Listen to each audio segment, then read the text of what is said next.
A war is raging in Mexico's border towns as rival drug cartels battle for control.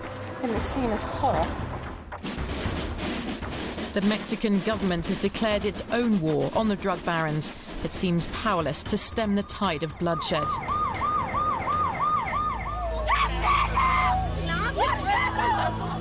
The drug gangs here are as heavily armed as the security forces. Not in a million years would I expect to find something like this here in Mexico. People come here on holiday. Thousands have died or simply disappeared, mourned by their families. I need to know what happened with my son. It's all about supplying thousands of tons of cocaine and cannabis to the United States. This is the man behind much of the violence. Chapo Guzman is the world's most powerful drug lord and Mexico's most wanted man. Trade was born on the lush tropical mountains of the Sierra Madre. This is the realm of the powerful Sinaloa drug cartel. Ambushes are not uncommon. Mexico is one of the biggest producers of marijuana in the world, and it's here that most of it is grown. The Mexican army took me on the marijuana trail. I'd like to say we can smell our way, but it's not quite true. I think we have about half an hour of this. At least I got rid of the heavy flak jacket. The army says we're in safe hands now. They say they've secured the area. You're eradicating, but there's still so many drugs being grown here in Mexico. En muchos de los casos, pues no alcanzamos a destruir todas las drogas. Y no a todos los rincones y a todos los puntos, con los efectivos que tenemos, podemos llegar. Hacemos nuestro mejor esfuerzo, erradicamos un gran número de plantíos, un gran número de hectáreas, pero faltan algunas que no alcanzamos a erradicar y son las que cosechan y son las que llegan a los consumidores. The man who profits from this vast illegal trade here in Sinaloa is the most wanted man in Mexico, Joaquin Guzman Loera, better known as El Chapo. The illiterate son of marijuana growers, Chapo Guzman is believed to be hiding in these mountains, where he was born. Rival drug cartels are fighting to control the lucrative border routes into the United States. One cartel is coming out on top. It's now one of the most powerful and violent drug trafficking organizations in the world, the Sinaloa cartel of Chapo Guzman. Chapo and his men are blamed for much of the bloodshed in Mexico.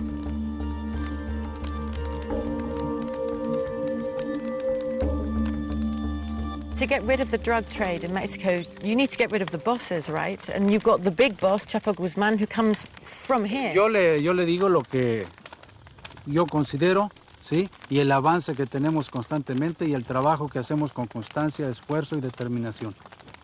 ¿Y Chapo Guzman dónde está? No lo sé.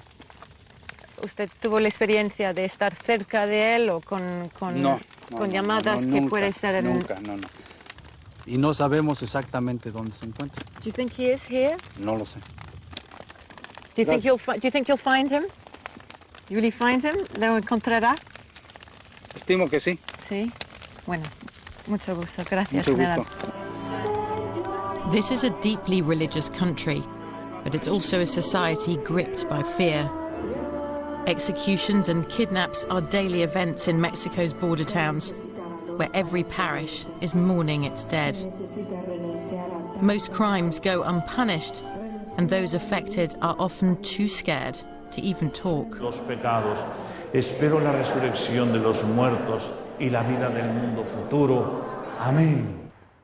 I went to meet a family affected by the violence. Fernando Oseguera is a salesman. His wife Sandra no longer works.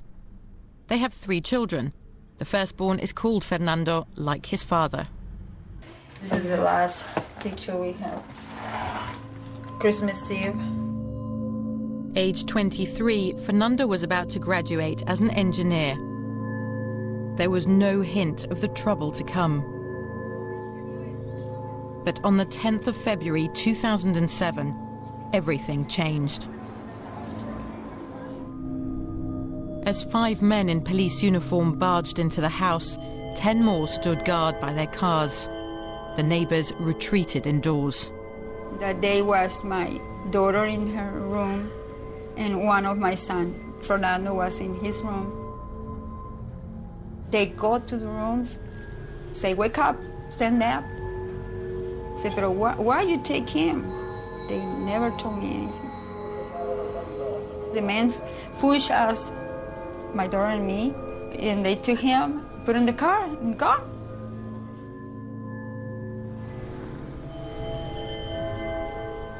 Fernando realized the men in uniform had been criminals in disguise. But the real police were not exactly helpful. My son disappeared completely, and they don't want to know nothing. The police officer said, maybe this is a kidnap. You need to wait for the call. For now, we're still waiting for the call. No call.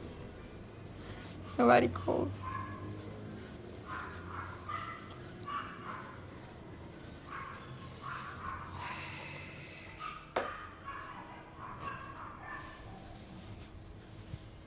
Nobody called.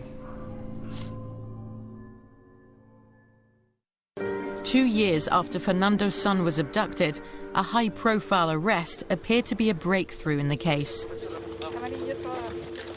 In January 2009, a man called Santiago Mesa was detained. A humble bricklayer from Sinaloa state, he'd migrated north to Tijuana, like many, in search of a job. He found one. ¿Cómo hacías el trabajo? Yo los echaba en tambo y ácido y ahí se les quedaba. ¿Qué tiempo se tardaba en deshacer un cuerpo? Unos 4 horas. ¿Qué sustancias utilizabas para deshacer los cuerpos? Sosa cáustica. Una vez que se deshacían, ¿qué hacías con el líquido, con lo que quedaba? Lo echaban en una poza. ¿En dónde? Una poza. ¿Dónde está? Ahí está. ¿Aquí hay? Sí. Aquí debajo de donde estás tú. ¿Cuántos cuerpos restos todavía? ¿Cuántos cuerpos dejaste aquí? Mesa confessed to disposing of the corpses of people kidnapped and then killed by the drug cartels. He said he dissolved the bodies and buried the remains in the grounds of his shack. Mesa became known as the pozolero, the stew maker of the drug lords. I was so scared of hearing that. It's like a scary movie, you know. How can he say that? And he recognized he dissolved 300's body. And then we talk about maybe he can recognize somebody, but he say maybe. It's incredible, but most people renew the hope, because in this time we need to know what's up with Fernando or the other people. Fernando stepped up his protests, calling on the authorities to interrogate the stew maker about the identities of people he'd dissolved in acid. En ese comando también ve este niño, Enrique Osuna. Son de la señora. Fernando Oseguera, el secretario de dicho organismo, un respiro a tantas familias afectadas por este mal. Y por último, si Santiago Mesa ya reconoció a alguna persona, si Santiago Mesa, cuáles fueron sus declaraciones, y pues tener respuestas. Eso venimos a traer respuestas. Está confirmada esa audiencia con el procurador. ¿Cómo es posible que esto ocurra en México? El pozolero, quien sea su similar en este momento en Baja California, las desintegra en sosa cáustica. Ese es el país en el que vivimos. Así están las cosas, señor presidente Calderón. 1:27. Santiago Mesa confessed to having worked for years for the Tijuana cartel. But lately, he'd switched sides in Mexico's drug wars and begun plying his macabre trade for the men from Sinaloa, led by Chapo Guzman.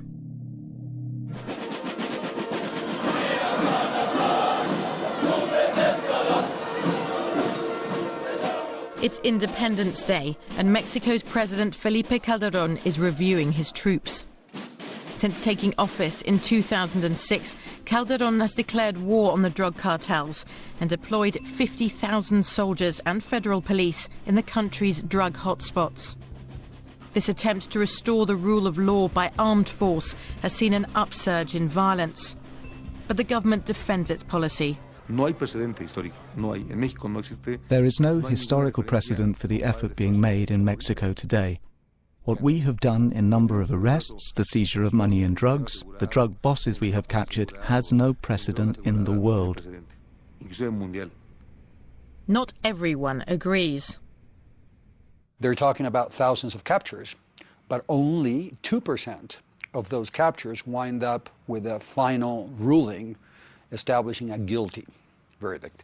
So you just do not have an effective repression. That's it. Ciudad Juárez, a desert city on the border with Texas. This is the ultimate trading post between Mexico and the United States.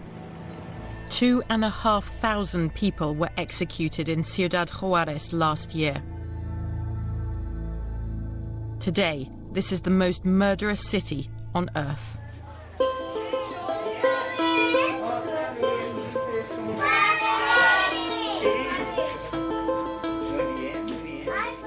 The drug war in Juárez has thrown up an unlikely hero. A softly spoken law professor, José Reyes was elected mayor 2 years ago. Ever since, he's been on a mission to win people's trust. I'm Cassie Adler from the BBC. How are you? Nice to meet you. Nice to meet you. As soon as he took office, the mayor discovered that corruption was endemic in the local police force. The operational chief of the police that was there before I came in was stopped going into the United States with a ton of marijuana. He was the number 2 guy in the police department, and he was stopped crossing a ton of marijuana himself. Immediately, right the day I came in, I fired all of the heads. Everybody who's a head of the police department was out that day. Half the Juárez police force was found to be corrupt and dismissed. Dozens of city officials involved in the purge were murdered in retaliation. The mayor's life remains under threat. And some of the killings were done by police officers. Imagine half of the police department being involved in something like that. With only 800 officers left, the mayor launched a huge recruitment drive to give Juárez a new police force free from corruption. I wanted to meet one of the mayor's police cadets, but not many were prepared to be interviewed on camera. Eventually, we found one brave enough to do so. Oh, wow. Como Charlie's Angels. No? Ya sé. Blanca del Rio is a young mother of 3. No tengo miedo, me lo pregunta mi mamá, ¿tienes miedo? Y así como se lo contesta a usted, ahí sí se lo contesto a ella, no tengo miedo. No corrompirnos o no ser corruptos, esa es nuestra meta, llegar a ser unos buenos policías, que eso es lo que queremos. Blanca's father was also a policeman. He was murdered on duty 20 years ago, leaving her mother alone with 9 children. Sí me da miedo, pero es un gusto de ella, como dice ella, pues desde chica tenía 18, 16, y yo quiero ser policía, yo quiero ser policía. ¿Qué piensas tú, Cristian? ¿Tienes opinión? Está muy bien. ¿Estás orgulloso de tu mamá? ¿Estás orgulloso de tu mamá? Tiene mucho coraje. Christian knows far more about the dangers of Juárez than any 6-year-old should. When his father opened a new shop, the cartels demanded protection money. Entonces a él le pidieron cierta cantidad, no la pudo reunir y al momento que la reunió, pues ya se le había vencido el plazo, fue por eso que... De hecho, el niño estaba ahí con él cuando pasó eso, se lo había llevado una semana. Blanca's husband was murdered in front of their son, Christian. It happened only 2 months ago.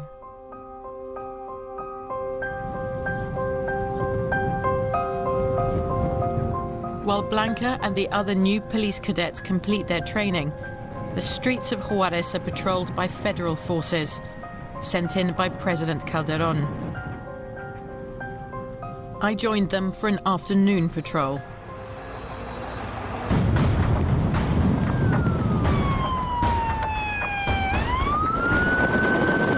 told us to get down. They need to drive as fast as possible to the scene where they've just heard that a car has been found with 5 dead bodies in it. So we're on our way there now.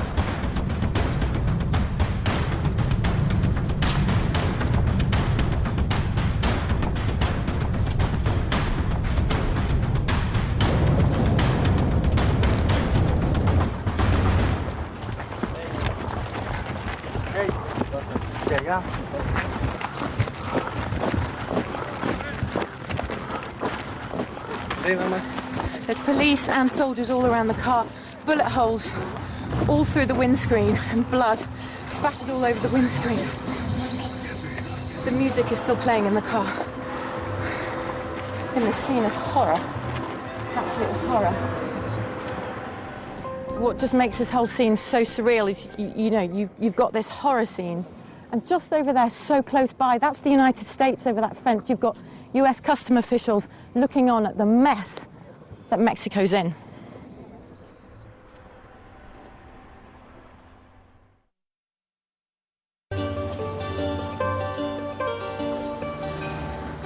As violence rages along the border, Chapo Guzman remains at large, thought to be somewhere in his Sinaloa stronghold. His contempt for the authorities remains brazen. The press has reported sightings of Chapo eating at local restaurants. And at 54 years of age, he recently got married to an 18-year-old beauty queen from the Sinaloa mountains. Newspapers reported Chapo got married to this girl with a big party in broad daylight, and that the party was allegedly watched over by the Mexican army. I received information from people close to some of the guests, who said that several governors were there too. If that wasn't enough, the respected American business magazine Forbes estimated Chapo's fortune at $1 billion and recently rated him the 41st most powerful man in the world. The Mexican president isn't even on the list. La corrupción es el principal problema en México. Corruption is Mexico's main problem. Until corruption is uprooted, there will be no end to poverty, impunity, kidnappings, and a number of problems my country suffers from. The best example of corruption is Chapo Guzman. Economic support system, security support system, and political support system. Without those three, someone like Chapo Guzman cannot grow to the level that he has grown. Journalists told us, ordinary people told us, they believe that politicians are protecting Chapo Guzman. How do you convince them that they're wrong? Let me tell you, there is no precedent in the history of this country to what this government has done so far. This government has fought against all the drug cartels, including Chapo Guzman's cartel. Many people have died. Police officers have died in this battle against Chapo Guzman. After weeks of witnessing Mexico's drug wars, I began seeing this country as a place haunted by ghosts.